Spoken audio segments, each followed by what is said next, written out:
All right, what's up, everybody? My name is Chad Hasson. I am joined by my good friends, John Manson. He is the creator, founder, All Things A Sea of Red, a.k.a. Boss Man. And we have with us Kyle DeArmon, who has been joining the show all year long, been a phenomenal guest and slash co-host. I love having Kyle be a part. He is a Liberty man all the way through and through. Coach played here. Kyle, we got to have your we got to get a better title and resume for you, but we'll work on that for next year. A few housekeeping rules. We typically do this on Monday or Tuesday night. This is a Monday night, and that's why we're calling it an emergency kind of live podcast. Like and subscribe. There are a ton of people in here tonight. Already just a lot more than we normally have, probably 10 times the amount. So excited about this podcast and live stream. So like and subscribe to our channel. We put all the press conferences, Hugh Freeze's press conference from this past Saturday. I think John said it was over 4,000 views as of earlier this morning. So go over there. We cover all of Liberty sports. We do it on a weekly basis. We have a basketball show that comes on Sunday nights. So yeah, like and subscribe over there. This is our YouTube live, and we have some things to get to. Just a couple. With that. Yeah, just a couple of things to get to. First of all, John, I want to just commend you on how you cover this and everything. You know, we've been through this a lot with Turner Gill, with Richie McKay twice, with everything that goes into a coaching change. And man, you do this so well. You know, you put things out at the right time so it doesn't impact players, doesn't impact coaches, doesn't impact families. But at the same time, you're always the first one to put things out and kind of have everything ready. Brilliant job this time. It was a lot back and forth. I mean, this weekend was a disaster from a timing standpoint, and we'll talk about that. But before we get started any further, I just want to say round of applause to John for how you did that graciously, and your timing was impeccable. I know that I'm kind of going overboard here, but man, it's not as easy as everybody thinks it is. And you take a lot of criticism, and you did a couple weeks ago for not criticizing the team, which you actually did in your article. So great job on that, John. And so we'll start with you. The first thing I'd like to talk about is before we reflect on the 4 years, let's talk about the timeline. Let's talk about this weekend. KD and John, we'll start with you. What is your thoughts on, just a general timeline of how things went down and how did it get so messy so quick? Yeah, well, I mean, we appreciate everything you do, Chad, as well for Sea of Red and Liberty fans. But we talked about it some, what was that, Saturday night? It's been a crazy – it feels like Tuesday night myself, just thinking about it. But we talked about it some Saturday night on the Twitter Spaces. But what a crazy day Saturday was, as we're getting ready to go to the football game, head over there early in the morning, for the noon kickoff. And time I get on campus, the tweets are starting to go out about, Hugh Freeze has now been zeroed in as the top target from Auburn. And you're like, well, how is this going to affect today's game and this weekend? And and obviously it didn't go well. The team found out about it beforehand. Pretty much as they're riding the bus over about 2 hours before the game started. That's when the tweets were coming out. They're on their phones and they see it. And as Freeze said in his post game press conference right after the game Saturday, is they confronted him about it. They asked him, is this true? And he was unable to refute the reports. And I'm sure that left the players in all sorts of emotions. Hearing that an hour before kickoff. That's got to be difficult, right? I mean, this is a guy you've been in battle with for 4 years, a guy that you've fought with, bled with, sweated for, got up early every morning, stayed up late, a lot of nights, traveling with him and living with him, basically. I mean, he's, for some of these guys, he's a father figure. For most of them, he's a father figure for him. And now all of a sudden he's leaving. I'm sure that was hard, and we saw how that went down Saturday in the game, and they obviously weren't locked in. And who can blame them? I have a lot of, I really feel, I felt this a lot the past couple of days. I feel really bad for the players. Like, I hate that they had to go through this. I hate that it went down the way it did. I'm sure if Coach Freeze could have done it all over, which I'm not sure he's to blame for any of it, but he wouldn't have wanted to go down the way it did. But I really feel bad for the players.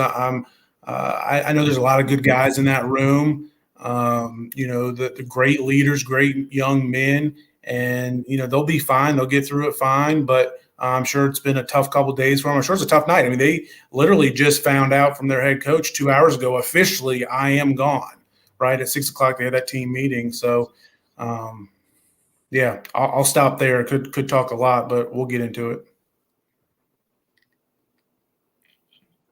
Hey, you're muted there. Chad, you're on mute. This your first rodeo? Are you nervous? I'm nervous. Yeah, there's like over 100 people watching on just YouTube live right now. I'm nervous. Kyle, from a coach's perspective, how does this go down timing wise? I mean, does Coach Freeze? Yeah. How does that all work? Yeah, I think I said it on Twitter, this weekend, kind of being like, there wasn't any good time. I think that the way that it happened, and based off of, some things I've heard, there just wasn't really any good timing for him to tell the players, So if it goes down either Friday night or Saturday morning, it's senior day. So on senior day, you allow the seniors to kind of stand up and talk about, their love for liberty and their respect for the coaches and their players. And you have all the other players kind of stand up and do that. And so if he were to tell them before the game, like, you would never do that. You would never tell the players before the game, hey guys, I'm leaving for Auburn and let's go win one for the last go around. I mean, like, that would never happen. So he allowed the seniors to have that time to be able to, talk about their time at Liberty. And I just don't think there was really any good time for him to tell them even, and we've seen that there, based off of the reports that we saw today, there wasn't a contract signed until today. So it wasn't like he had signed a contract. So we all know how sports go. I mean, the deal's not done until the ink is dry. And so for him, it was probably a weird timing of like, well, what do I tell them now? Like, I've always told them that I would let them know if something was happening. And so, once they get on the bus and they see that tweet come out, I mean, it was literally worst case scenario for the timing of everything, for him to now be the guy at Auburn, for that tweet to come out, for all the players to see. And like John said, I mean, they confronted him in the locker room. He basically told them, yes, they've talked to me. Yes, I'm interested, but they haven't offered me a job. There's not anything more that I can tell you. And so I think it was obviously hard. It was a hard game to watch. You can't imagine the thoughts that are going through the player's mind and even the coach's minds too, because as a coach, when your coach leaves or he gets fired or he retires, it's not just like he just scoops everybody up and then just takes everybody with you. So you're not realistic if you don't think that every coach on that sideline was like, yo, what is going on? Or every player was like, what are we doing? Like, is he here? Like, is he coming back? Add that with like not a ton of people in the stands and it just being like a weird feeling and everybody knowing, and then people starting chanting like about Auburn, like it was just nightmare scenario. but glad he got to address it with the team tonight. And yeah, I mean, crazy weekend. So here's my point on the timing. I believe that that it was Lane Kiffin's job all the way up until sometime late Friday, early Saturday morning.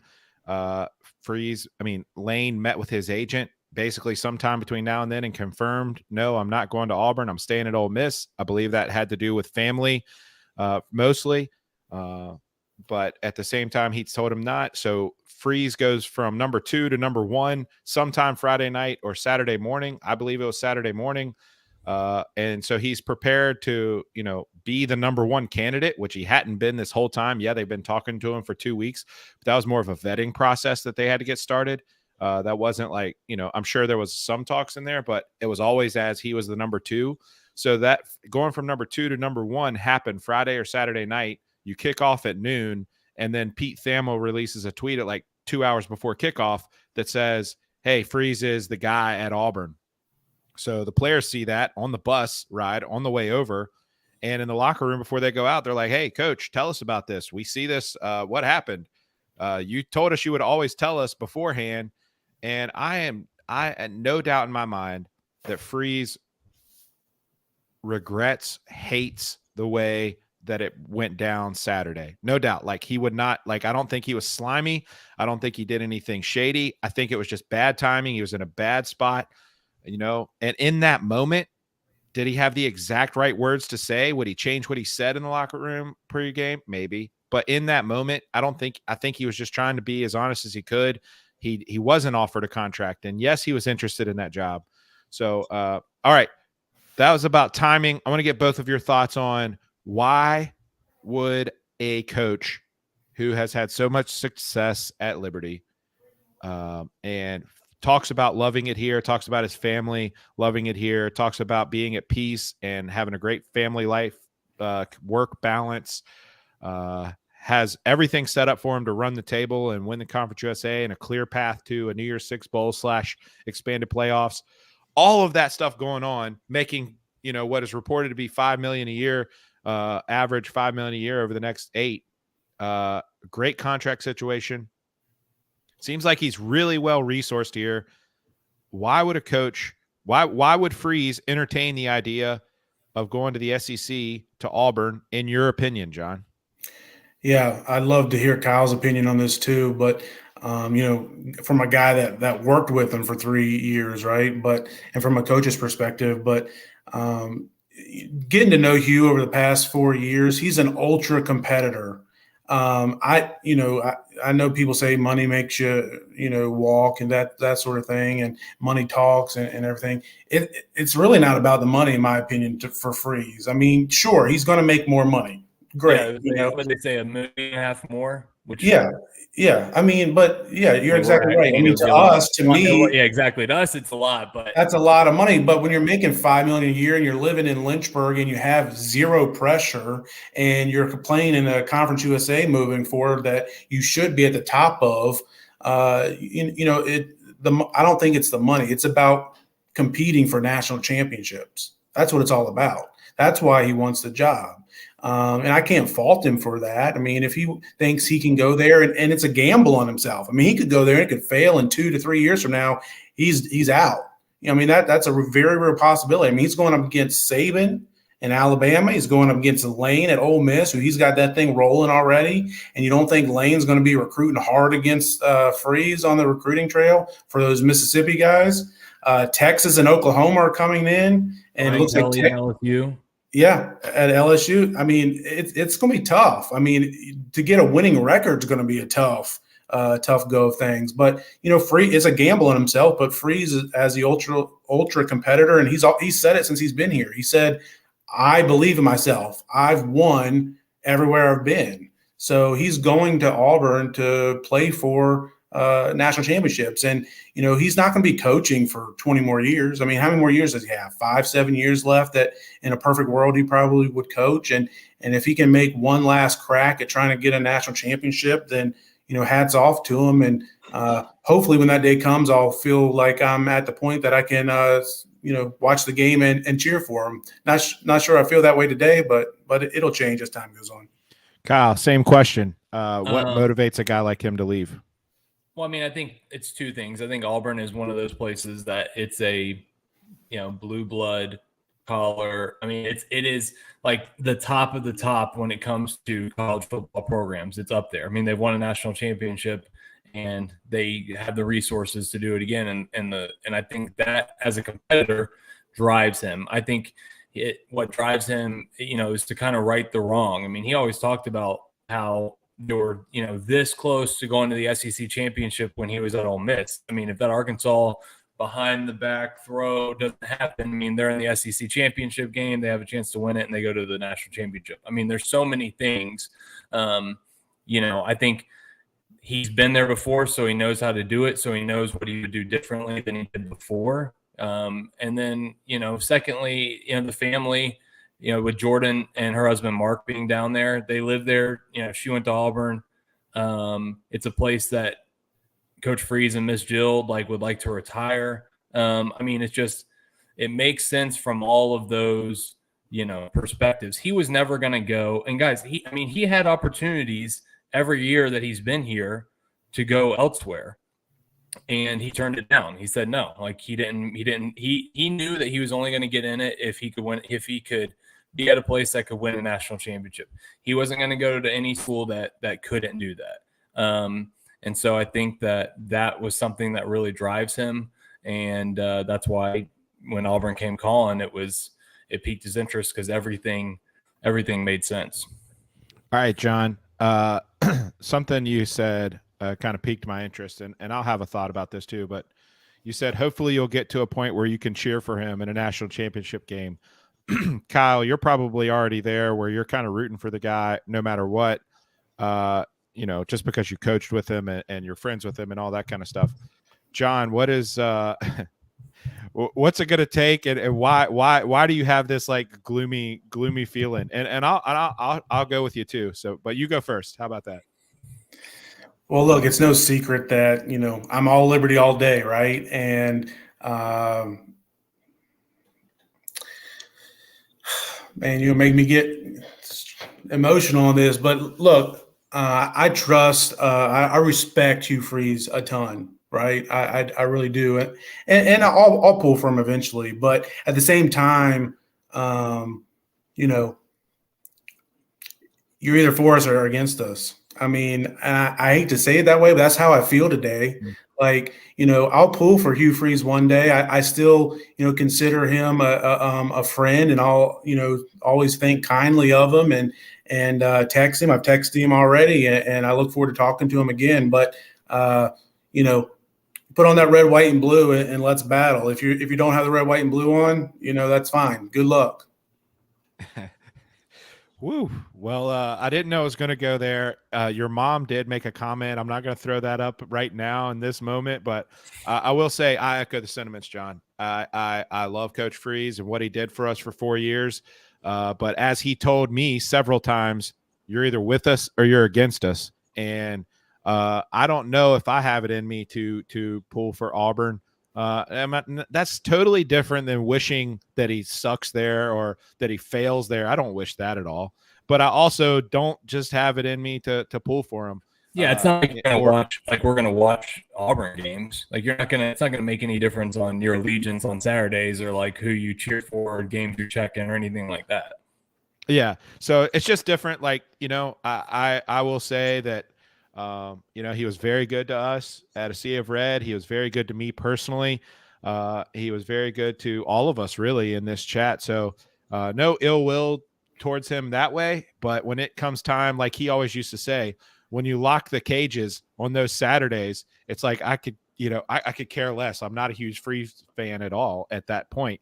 I'm pulling for the Flames. So good stuff there. All right, last question about the coaching change, and then we'll move kind of or our former coach.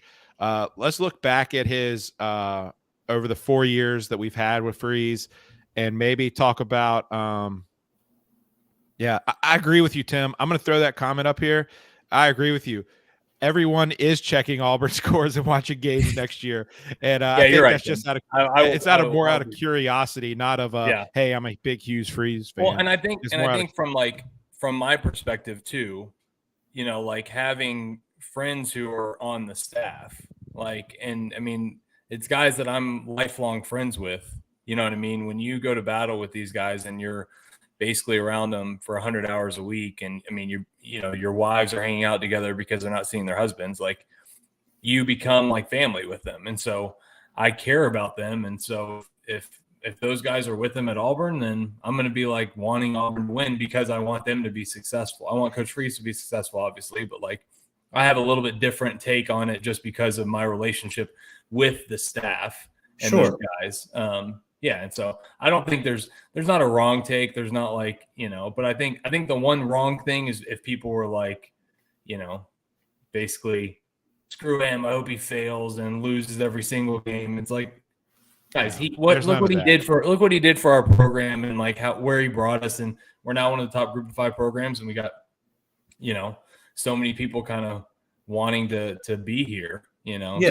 And I tweeted some of that on Saturday is, I wish no ill will, just like Chad said, I wish no ill will on Hugh and the coaching staff, whoever he takes with him at Auburn. I don't. But at the same time, when I'm checking those scores next year, Tim, I can't say that I'm going to be hoping as I pull up the score in the ESPN app that Auburn's winning. I don't know. September's several months away, so we'll see how things go. But we'll see. It'll be fun. Yeah.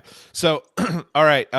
Yes, the buyout was only $3 million. He had that in his contract that if he went to a Power 5, it was only $3 million. That was just one of the things he wanted in there when he came to Liberty, and it was worth every penny. It was worth every penny to only make it $3 million to have Hugh for 4 years. And with that, John and Kyle, you guys can think about this while I'll go ahead and give my answer first. But what is your favorite maybe memory with Freeze on the field, like favorite game, and then maybe a moment off the field that you were glad he was here? And for me on the field, it was probably BYU easily for me. I just like that moment where he was the perfect guy at that moment to embrace the vision. He motivated and kind of made it like he was a hype beast, is what I like to call him. Like he hyped it up so much that we were all so into this vision and what it meant for our school. And if our coach wasn't into that, I'm not sure we would have been into it as much. And so winning that game, that was an incredible moment. I remember, just that game. So that was my favorite game. Off the field, I really don't have many that stand out other than, how he made everything a bigger deal than what it was. Like our Twitter bracket championship, he would always like retweet it, and he would always like play back with anybody that interacted with him on Twitter.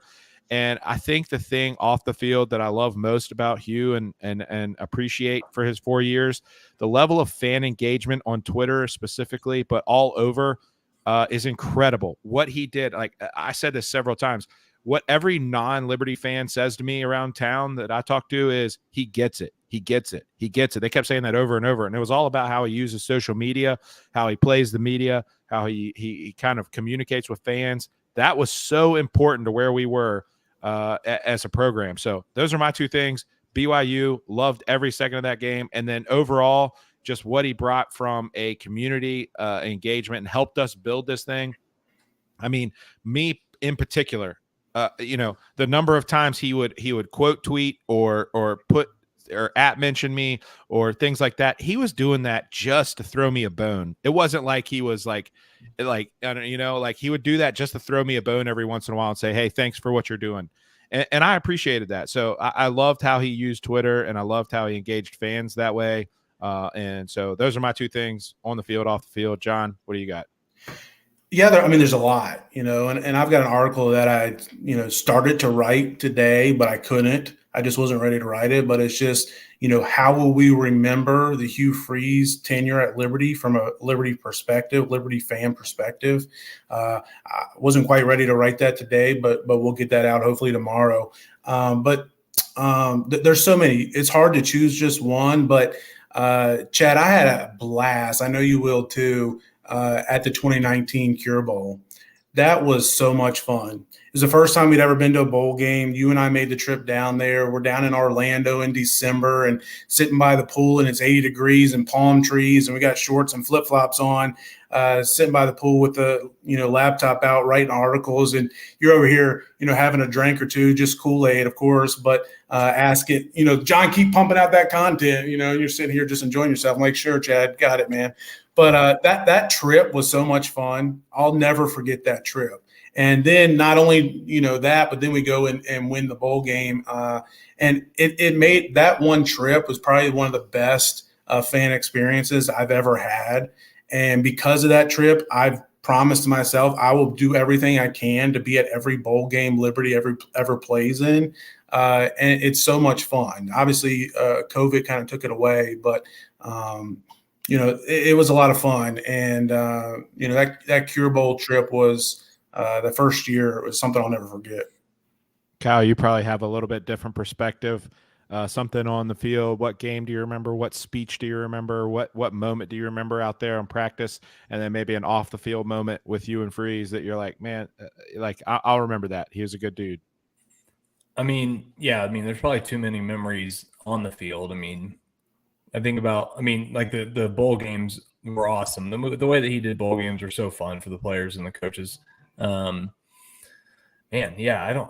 think that, like John was saying, you look back on the era of coaches, like you look back on the Danny Rocco era and winning Big South Conference championships, you look back on the Turner Gill era and beating Baylor.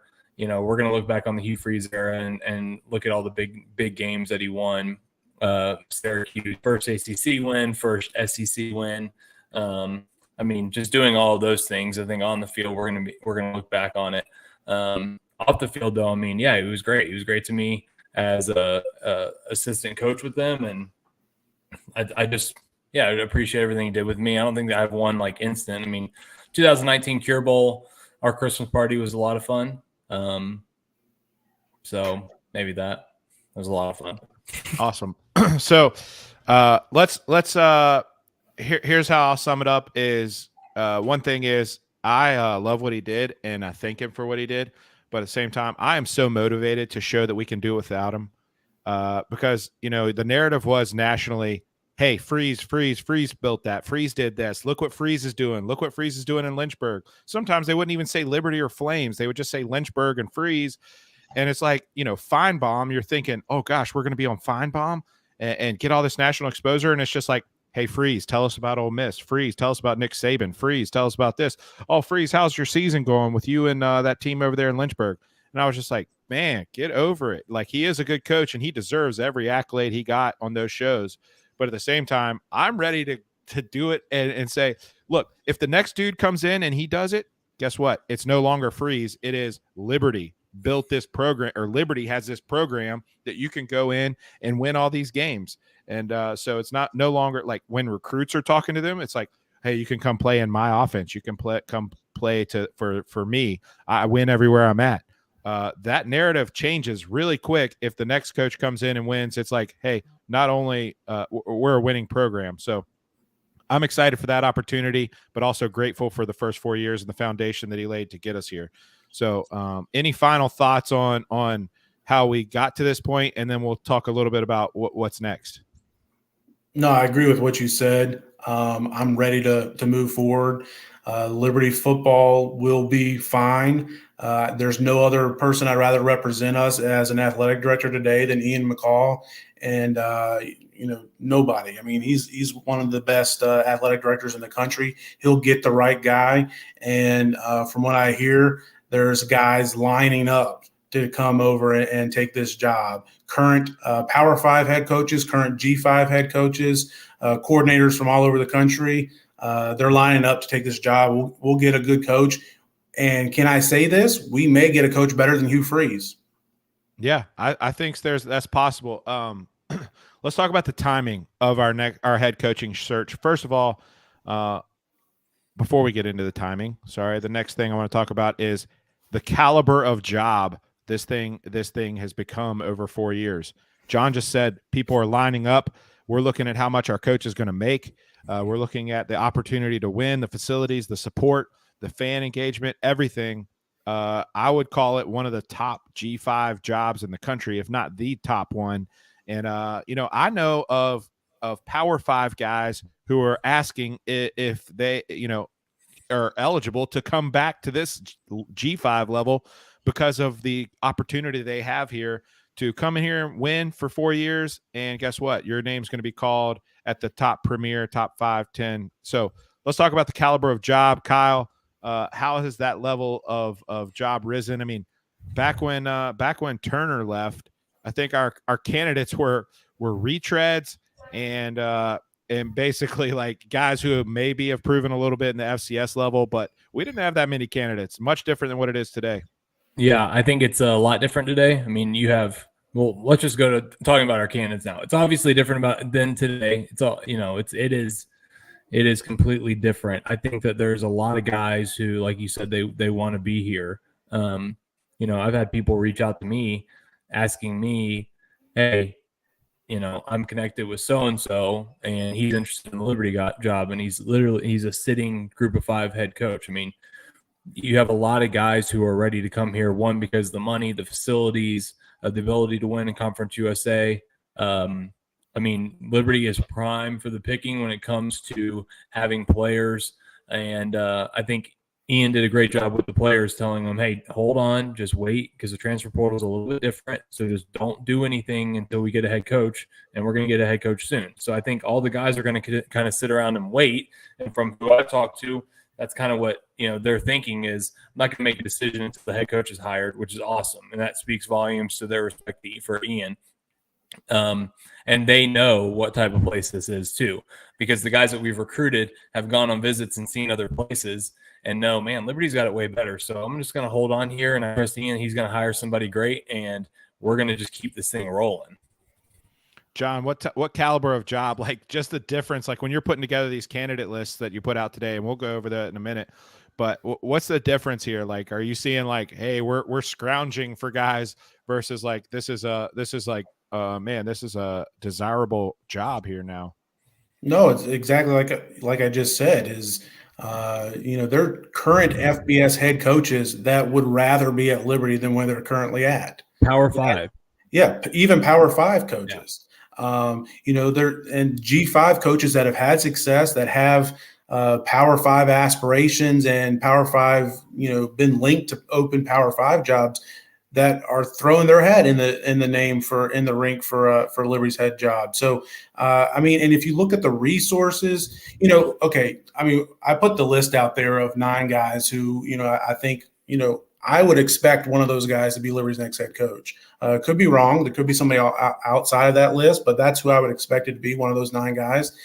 You look at a couple guys on that list, Jamie Chadwell, people might, laugh at us and say, are you even thinking Jamie Chadwell would leave to Coastal to come to Liberty? I don't know. I've never talked to Chadwell personally, but I know that Liberty's going to go after him, at least have a conversation with him. He might tell us no, but you say, why would he want to come to Liberty? Well, first of all, he's reportedly making less than $1 million a year.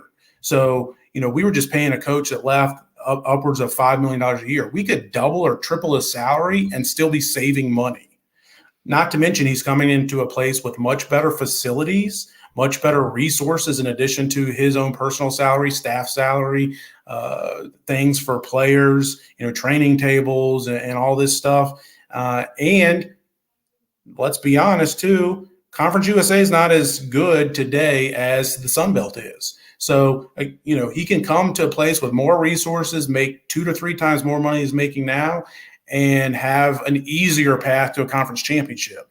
Now again, that doesn't mean he's gonna say yes to Liberty. We don't know, but that's just what I'm saying. And Chadwell's a guy that's been mentioned to be in the Georgia Tech mix, or almost every time you've seen Hugh Freeze's name mentioned the last couple of years, Chadwell's right after him. So that's the type of guy that we're talking about. Again, there's some people might not like the fact that, Liberty is taking guys that, it's kind of becoming a stepping stone type job. But if that is what Chadwell, for example, wants, he can, Liberty's proven right today that you can go from Liberty to the SEC. Has Coastal ever proven that? No, they've never had a coach go from Coastal to a Power 5 school, much less somewhere where you can win a national championship. So, one of the things that we didn't talk about was today at 6:00 there was a team meeting, and I know that they probably, in those team meetings, I'm guessing this is how I've seen it happen in the past, is that Coach Freeze was in town, probably said his piece, probably told them a little bit about how it went down Saturday, probably thanked them, probably told them his reasoning for leaving. But then you get the athletic director in there too, I'm sure at some point, to talk about the future of the program. Have you guys, Kyle, we'll start with you. Anything about that team meeting that I missed? Is that typically how they go? Well, I remember how Turner Gill's went, and then I can tell you how Hugh Freeze's went, just from hearing from some of the players. But he went in there and basically, just told them thank you, and that this opportunity to get back and bring his girls back together and his family back together and to then compete at the highest level in the best conference, was just a strong pull. And, just thank them for everything that they did, because at the end of the day, the players are what get coaches jobs. I mean, if you're a good coach, you got to have good players still, and those guys get you the job. So he told them that. And then, Ian told him, hey, Josh Aldridge is going to be the interim head coach. And so, Josh was able to talk to him and say, this is all about the players. This is not about me. This is not about any of the coaches. This is about you guys. And we weren't able to get it done for the seniors on senior day. So let's go out and get it done in the bowl game, and let's go to work. And I think it was just a great message from Josh to the players. And, Ian told him, hey, let's hold on. Don't go in the transfer portal. The transfer portal is a little bit different this year. Wait to get to see until a coach gets hired. And told him that, he expects the coach to be hired, within a week, 10 days or so. And so he said, just hold on. And then he said the same thing, that we've kind of said before. Power 5 coaches have reached out. Group of 5 coaches have reached out. Top offensive coordinator and defensive coordinators in the country have reached out for this job. And the only reason why Liberty, is not the only reason. One of the main reasons why Liberty is one of the top jobs in the country right now is because of the players. I mean, they it's the money, yes, it's the facilities, yes, but it doesn't matter what type of money you're going to get paid and what type of facilities you have. If you go to a school and the players are garbage and you can't win because the players just suck, you're going to eventually get fired, and nothing's going to come of it. So these guys know that Liberty has dudes, and they're going to come in and be able to win. We have a quarterback, we have great wideouts, we got running backs, our defense is solid, our D-line is strong, and they know that's how you win at the group of 5 level. So, hopefully, maybe Josh Aldridge goes in there in the bowl game and kills it and gets named the head coach, and the coaches stay. And, we're looking to replace maybe a couple guys that go with Freeze. But, shoot, you never know what can happen here at the end of the day. But I know that, Coach Aldridge and Ian, they fired him up to get ready to play in a bowl game. And hopefully our guys can go out there and compete. But that's what happened in the team meeting. I know I saw that too. A lot of people were asking about it. So, I think that they it's hard. It's a somber moment. And it's just it's a tough thing. It's a tough thing to go through as a player. You kind of commit to a guy, you think he's going to be there. But I will say this about Coach Freeze. He told all those kids in recruiting, he never promised them, hey, I'm going to be here for your entire career. He never did that. He told them, hey, if something comes along, I'm going to tell you. But right now, my wife and I are very happy here. And he said there's only a couple places in the country that I would leave this place for. And Auburn was one of them. John, speaking of candidates and just who we're going to get, you put out a good list today. I wanted to get your thoughts on several of those guys, if you don't mind. Two that stood out to me, honestly, and Kyle, you can ask about two that stood out to you. Is first, I'll go with Gary Patterson. And the reason I'm going with Gary Patterson is because his time at TCU, he was in Conference USA, and then he went over to a different G5. I can't remember exactly which one right now. Mountain West, and he killed it there. And he absolutely never had really any 500 seasons. He had one season that was below 500, but every other season was like up in the 10, 11, 12 win range. And then TCU went to Power 5 and they just couldn't keep up. I think there was a tough transition there. But what he did during that transition was set them up for Sonny Dykes to come in there and a couple of other guys and come in there and just they haven't lost yet this year. So it's not like when they went to Power 5, he completely tanked them and couldn't recruit anybody. He was actually there during that transition. Love Gary Patterson. Love what he did at TCU. Obviously, he can be a mission fit here. He is pretty old in terms of coaching career, so doesn't know if he wants to get back into being a head man. I mean, that's a legit concern. It's a grind. That could also be a positive, though. I mean, that could also be a positive. If you get a guy like a Chadwell or a Kane Womack, I mean, these are guys that, are like Freeze. They might come here for 3 to 4 years, have success, and want to jump to the SEC. And, I don't fault them for that. But if you get a guy like a Patterson that comes in here, he might be here as his last time, stay for 5-7 years and then retire. And, so I think about that strength. I think about that though, John. Like if your guy comes in here and he comes in late, like he's very rarely they stay off into the sunset, like winning. And, I mean, like every time that's kind of happened, like it's just been like a slow decline where it's like, okay, now it's time for you to leave. Like we'll retire, like you can retire and we're going to celebrate you, but we're not as good as we should be. And let's go hire this young guy. Yeah. So my second guy is Jamie Chadwell. I want to ask about him. I mean, we hit on him already. Obviously, he can take the money increase, would be a big motivator for him. But I will say this, and I'm about to make not very many friends in the chat, I'm sure. What Chadwell has done at Coastal with the resources he's had at Coastal the last 4 years almost rivals what Coach Freeze did at Liberty, making this double the money with double the resources and triple the facilities.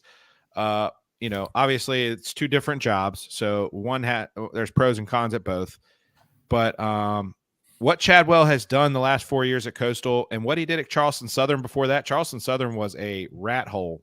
It was a bad place to coach football. And he came in there and brought success. How he did it, I don't know, but all I know is he won games and he it is kind of cheesy the way he motivates people. I was one of the first ones at the, to basically just vomit when I saw him breaking cinder blocks in our locker room after they beat us here in our Big South days. But Chadwell, the point is, if you look at his record versus Freeze's record and can he take that underdog, low resourced budget type program? Can he take that same blueprint and apply it at a place like Liberty where it's highly resourced, highly competitive?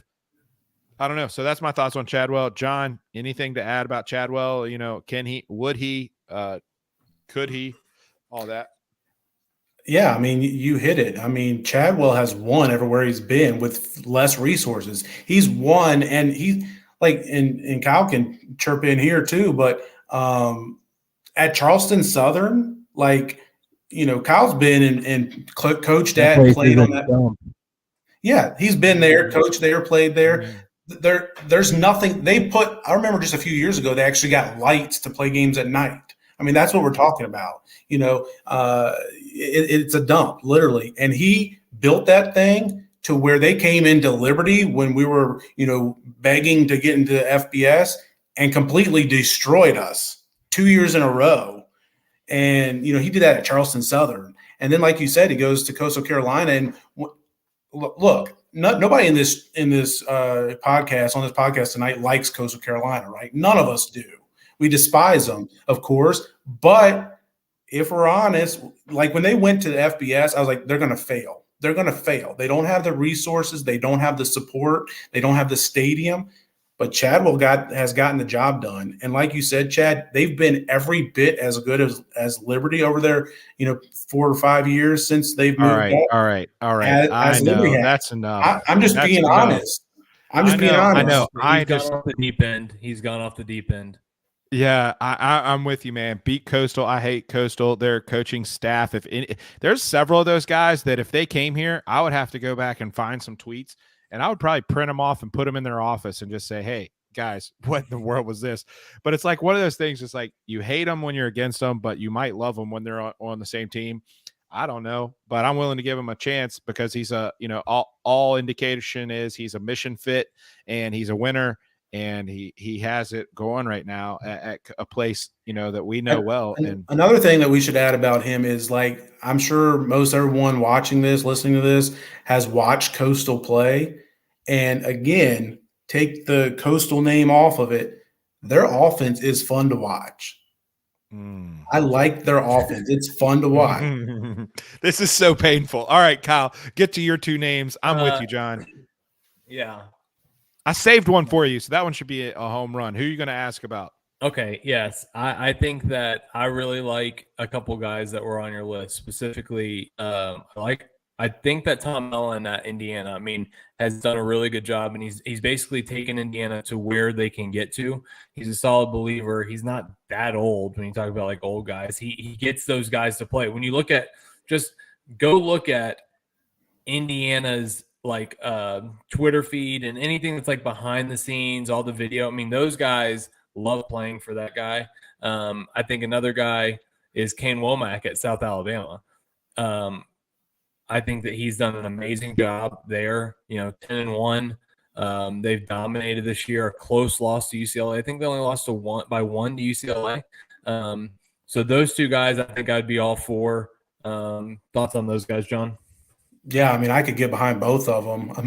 You're talking about a guy that's a head coach in the Big Ten, a guy that's a head coach in the Big Ten and has taken that team at Indiana. Like, who's ever do we even know Indiana played football? But he had them in the top 15 during the COVID year. And, the big question mark I have around Tom Allen, though, is he's only been a head coach for those 6 years at Indiana, and 4 of those 6 years he's had a losing record. Is that because he's at Indiana and they're in the Big Ten and having to play Ohio State and Michigan, et cetera, et cetera?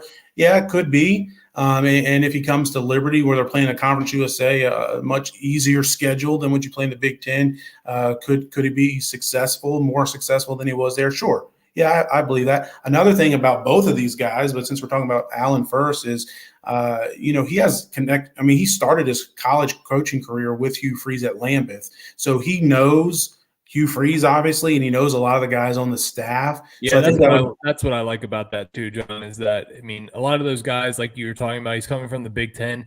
He's not going to bring a ton of those assistant coaches. It allows us to kind of keep continuity with maybe some of our assistant coaches because he knows them, he coached with them, sure, stuff like that. I'm with that. Yeah, you would likely keep several assistant coaches on the staff if he came, or Womack came from South Alabama because of the ties. Also, the recruits, which we had our first decommit tonight. You're probably going to have more coming, unfortunately. And talking about the portal, some of these guys will probably test those waters too. You might be more likely to keep them because Freeze and the rest of the coaching staff can quickly vouch for him. As for Kane Womack, similar type thing. He was defensive coordinator at Indiana before he came to South Alabama. But, they were 10-2 this year at South Alabama, 10-2, 7-1 in the Sun Belt. If you went to the Lending Tree Bowl, that's where they play their home games. It's a decent stadium, but, I saw their, quote unquote, indoor practice facility, it's open air and whatever. But, they certainly don't have the facilities. I think I saw he's making like $600,000 to $700,000 a year. So, you could easily double to triple his salary to come here. And, but again, my biggest reservation on him is he's only been a head coach for 2 years. So was this year a flash in the pan? We don't know. I think the thing about Womack is he's a little risky, in my opinion, but his ceiling may be higher than anybody else on the list. Yeah, and there might be others that we didn't get. This is our list. Ian had, it's funny, not funny, but what I've always thought about this whole weekend was Ian told me one time, a long time ago, it was about 4 years ago. He said he always keeps a list of 5 people literally in his pocket. He was like, I just always, that's one of the first things you do as an AD when you wake up in the morning is check your list. It's almost like Santa Claus, checking your list, whatever that song goes. All right, I got 2 things to get to here, and then we'll have another one discussion here. Hold on, one Chad. is if you're watching, yeah. I've also seen people talking about Deion Sanders. Guys, Deion Sanders is not coming to Liberty. Like, Yeah. he put him in the same boat as Nick Saban. Like, the odds of us getting Nick Saban are the odds of us getting Deion. It's not gonna happen. Okay, sorry, go ahead. Yeah, no, you're good. All right, we were up to 150 viewers on whatever platform this is showing me number of views for it, which I don't think is all of them. So if you're around right now, please go and like and subscribe to our YouTube channel. It helps us a ton with our content, and it really, like, all the algorithms. Producer Nick tries to tell me about it. I don't get it, but it does help us. So if you're watching, please hit that like button right now and help us out a little bit. The second thing I wanted to get to was my favorite thing about Chadwell. Honestly, I named off all this stuff. My favorite thing about Chadwell is we would be taking Coastal Carolina's coach, and that would just sun them so hard. And I would love every minute of it to be like, hey guys, he left you to come to us. That would feel so good for so long. Same thing with other coaches.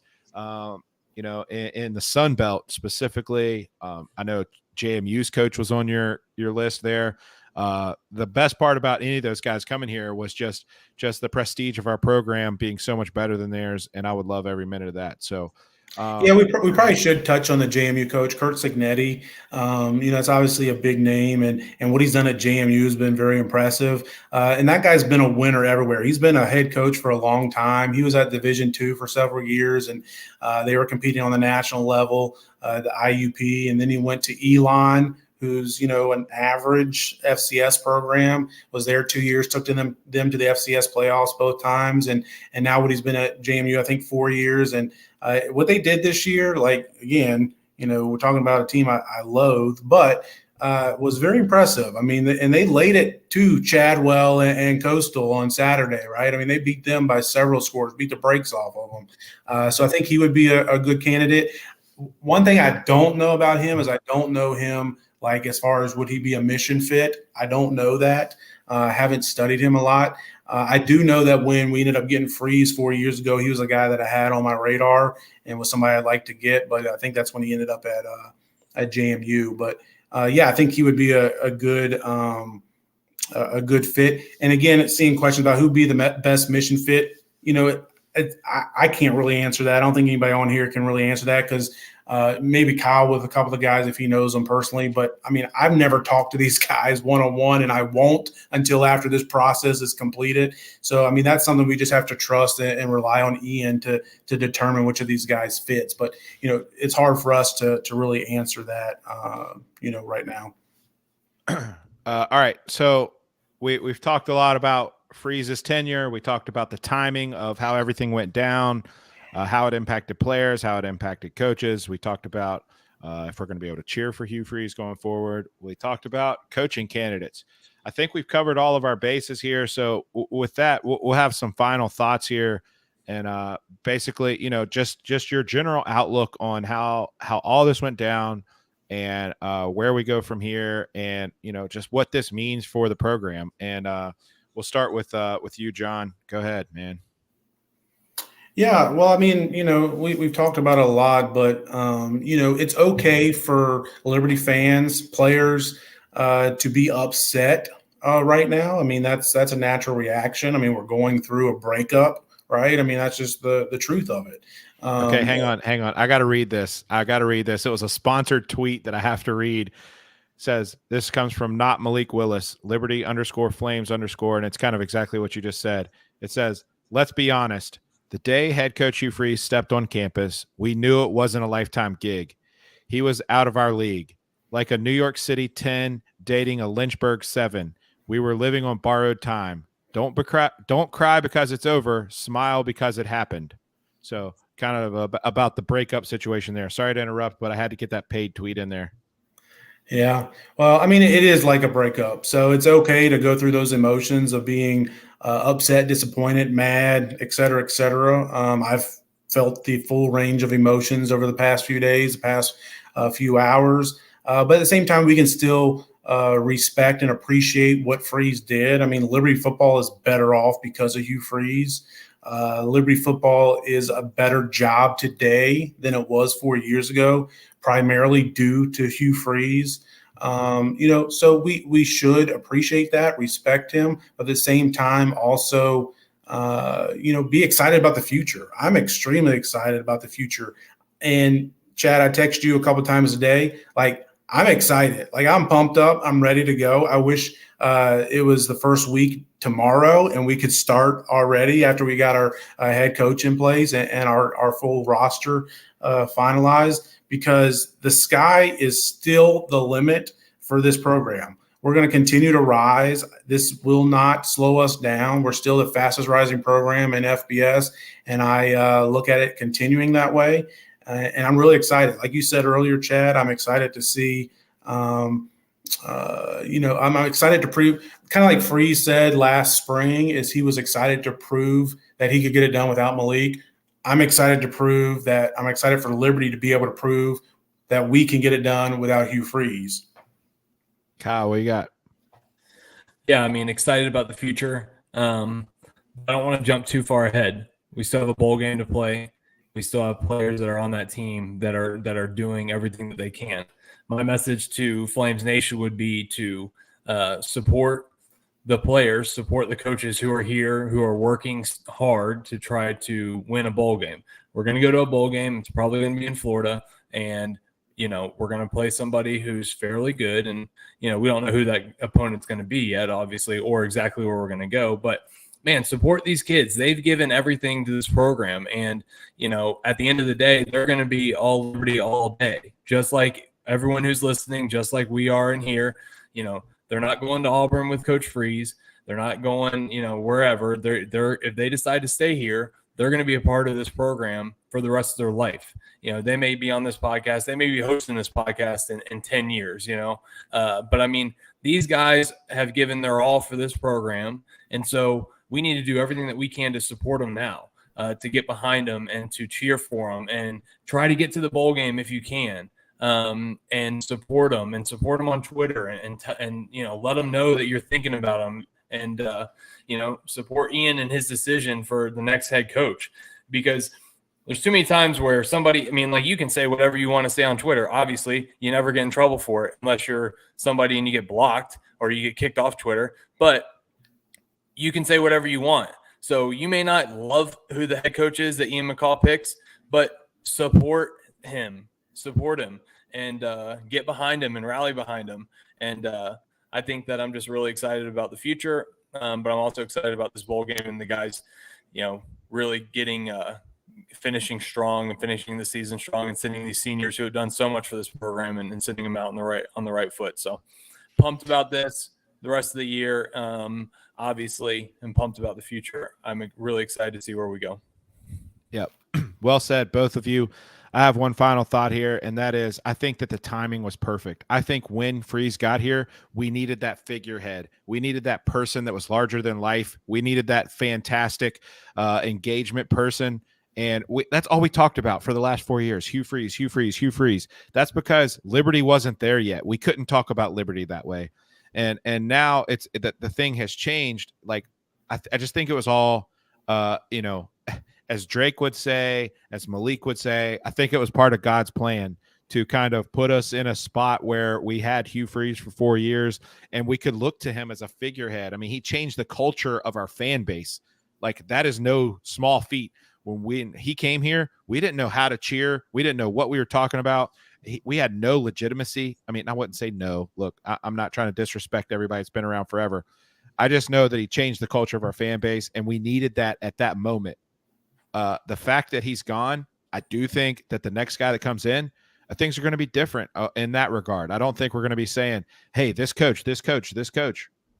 I think we're going to look towards it as Liberty's football program, and that's healthy and needed right now, just the same way as having that figurehead was so important and healthy for those 4 years. So excited about the future. You guys kind of nailed it. I will be there for the bowl game. I'm hoping it's in Florida. I'm thinking it will be in Florida, but I'll leave that to you guys to break news and kind of cover all that stuff. Again, John, fantastic job this weekend, man. I know it's a grind. It's exhausting. But, as we saw about 30 minutes ago, you really care about this stuff. And, it comes across that way. It comes across as very genuine. and that's why we love it, and that's why we're always here and reading every single thing you write and all that kind of stuff. Kyle, also, man, much appreciated. You've added so much to this. When talk about adding legitimacy and what Hugh Freeze did for the football program, Kyle has done for this podcast. We're like leaning on him right now to be like, hey, tell everybody what we're saying isn't just crazy. Like, you're the man. So much appreciated, Kyle. You've been gracious with your time. You've been gracious with us, helping us kind of catch up to speed sometimes on how things really are versus how we think they are. So really appreciate that. And then the last is to Flames Nation. Thank you guys. There's 143 of you still in here right now. This thing is not because of Hugh Freeze. It's definitely not because of us three. It is because Flames Nation cares, and we have grown and we've risen with the athletics department. And shout out to all of you guys who are in here tonight and have been engaged and commenting from day one. I mean, there are so many people in here that have watched our very first YouTube video and were commenting back then, encouraging back then. So thank you to Flames Nation for all the support you give us. If you missed any of this today, tonight in the stream, it's going to be in podcast form in the morning. So you can go to, it'll be back on YouTube. You can go back and watch the replay there, or it'll be on, Apple Podcasts, Spotify, SoundCloud, et cetera, et cetera. So you can listen back through the whole thing there too, if you missed any of it. Yeah. And lastly, but not least, is Jason Porter. Thank you for supporting this tonight. He's been a fantastic supporter of A Sea of Red. He's a local real estate agent there in Lynchburg. He kills it. So thank you for the support there. His contact information's been at the top of the screen all night. If you guys need to get a hold of him, let us know. Kyle, John, I'll sleep a little bit better tonight. Talking through this is therapy for me, and you guys are fantastic. Appreciate all you do. Have a good night, everybody. Go Flames. Go Flames. But before I got to find the outro video because producer Nick is not able to join us tonight. All right, here we go. John, Kyle, appreciate you guys. Go Flames.